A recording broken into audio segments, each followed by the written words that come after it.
নমস্কার, হরে কৃষ্ণ, রাধে রাধে। সকল ভক্তগণকে আমার কৃষ্ণ মহিমা শ্রী শ্রী রাধা মদন গোপাল জিও চ্যানেলে স্বাগত জানাই।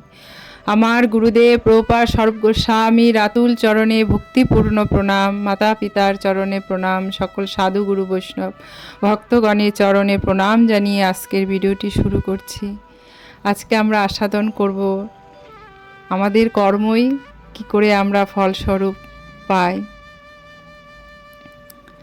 তাই গুরুর কৃপায় বলছি, আমি একদমই অধমা, আমার মধ্যে কোনো জ্ঞান নেই, কোনো কিছু নেই। আমি একটা বসুমাতার কোলে একটা নিকৃষ্ট জীব।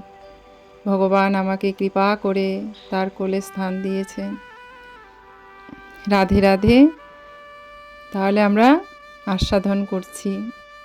একবার একটি রাজা সকল সেনাপতিদের মধ্যে আদেশ জানানো হলো যে তোমরা প্রত্যেকে আমার সবাই উপস্থিত হও। তখন তার মধ্যে থেকে উনি 3 জনকে বেছে নিয়েছেন, নিয়ে বলল, আমার বাগানের ফলগুলো খেতে ইচ্ছে করছে, তোমরা সবাই বস্তা দিচ্ছি, এক এক বস্তা করে ফল পেড়ে নিয়ে আসো। তা শনি বলল যে ঠিক আছে, ফল পাড়াও তো, কোনো ব্যাপার নয়, ঠিক আছে, রাজার আদেশ। তারপরে 3 জন সেনা চলে গেল ফল পাড়তে।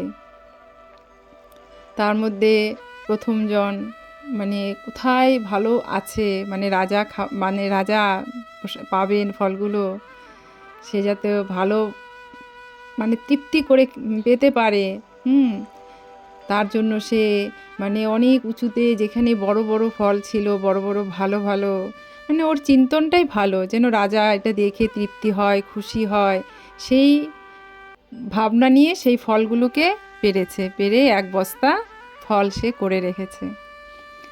হ্যাঁ, আর দ্বিতীয় জন কি করলো, বলছে প্রথম যেজন ফল পাড়ছে, বলে কি বোকা, রাজা ফল খাবে, এত ফল খাবে নাকি, কোথায় উঁচুতে উঠছে, এখানে উঠছে, পারছে। দিয়ে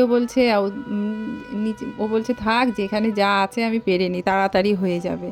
দিয়ে ও তো সেই নিচে কাচাকুচি যা আছে সব পারলো, উপরে কতগুলো ভালো ফল রেখে দিয়েছে। দিয়ে বলছে রাজা অত ফল খাবে নাকি, উপরের বস্তাটা দেখবে, দেখে ও দেখবে ভালোই আছে সব, আর কোনো ব্যাপার হবে না।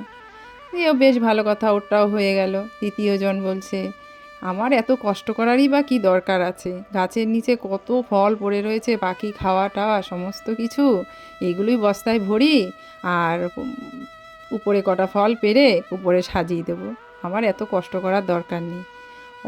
তারপরে সে নিচে যা ছিল পচা টচা সব ফল পেরে কুড়িয়েছে, যা যা পড়েছিল নিচে, দিয়ে সেইগুলোই বস্তায় ভরে উপরে কতগুলো ভালো ফল রেখে দিয়েছে। দিয়ে দেওয়ার পরে রাজা বললে, ফল পেরে এনেছো? দিয়ে বলছে হ্যাঁ হ্যাঁ রাজামশাই এনেছি। দিয়ে বলছে ঠিক আছে, তোমাদের এবার আমি আদেশ দিচ্ছি, তোমাদেরকে 3 জনকেই 3টে কারাগারে রাখা হবে। দিয়ে বলছে রাজার আদেশ সে তো অমান্য করতে পারবে না প্রজারা। দিয়ে তখন বলছে সেনাগুলো বলছে ঠিক আছে রাজা, তাই হবে। দিয়ে তো প্রথম জন তো খুব খুশি যে রাজা আদেশ করেছে, রাজার আদেশ পালন করাই আমাদের কর্তব্য, তিনি আমাদের পালনকর্তা, তিনি আমাদের দেশটাকে পালন করছে, তাহলে আমি ঠিক আছে, খুব খুশি মতন ও গেছে কারাগারে। বলছে এই বস্তাটাও নিয়ে যাও, যে বস্তাটা করেছে সেই বস্তা নিয়ে যার যার কারাগারে সে ঢুকে পড়েছে। দিয়ে প্রথম জন তো ভালো ফল কুড়িয়েছিল একদম, রাজা প্রসাদ ফল পাবে, খাবে, সুন্দর লাগবে, রসালো মিষ্টি ফল, ওর তো কোনো ব্যাপার নেই। ও বলছে ঠিক আছে, রাজা বলল এই ফলগুলোই তোমরা খাবে 1 সপ্তাহ ভরে। দিয়ে তো প্রথম জন বলছে আপনি খাবেন না? বলছে না না, আমি তোমাদের জন্যই পাঠিয়েছি, তোমরা এত পরিশ্রম করো, আর তোমাদের 1 সপ্তাহ ছুটি, আমার বাগানের যত ভালো ভালো ফল ছিল তোমরা পেরেছো, তোমরা 1 সপ্তাহ ওর ভেতরেই তোমরা থাকো আর ফলগুলো আহার করো। দিয়ে বেশ ভালো, 3 জন 3টের মধ্যে ঢুকে গেছে কারাগারে, যার যার বস্তা নিয়ে শেষে ঢুকেছে। এবার যেজন তো ভালো ফল পেয়েছে, সে ভালো ফল আস্বাদন করে খেয়ে খেয়ে তো 1 সপ্তাহ ফল আহার করেছে, 1 বস্তা ফল, সে তো একদম খুব সুন্দর হয়ে বেরিয়েছে কারাগার থেকে। আর তো দ্বিতীয় জন তো অলস ছিল, মানে কাঁচা মাচা যাই হোক পেরেছে খেয়েছে, মানে কাঁচা পরিপক্ক হয়নি, ওই ফলগুলো খেতেও পারছিল না, উপরে অল্প ভালো ফল ছিল।